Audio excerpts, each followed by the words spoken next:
Hello everybody! Today I'm going to show you how to change a fuse on a Snap-on multimeter. This one is an EEDM503D. It's really simple. All you got to do first is take off this little boot. It just stretches over. For the sake of time, I've already unscrewed these 1, 2, 3 screws. You take off this back cover, and you can change your big fuse, small fuse, or your 9-volt battery that powers it.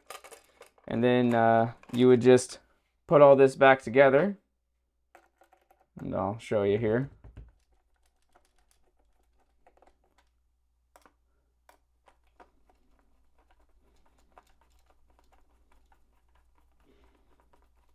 Obviously you'll need a screwdriver, and that's pretty much the only tool you'll need.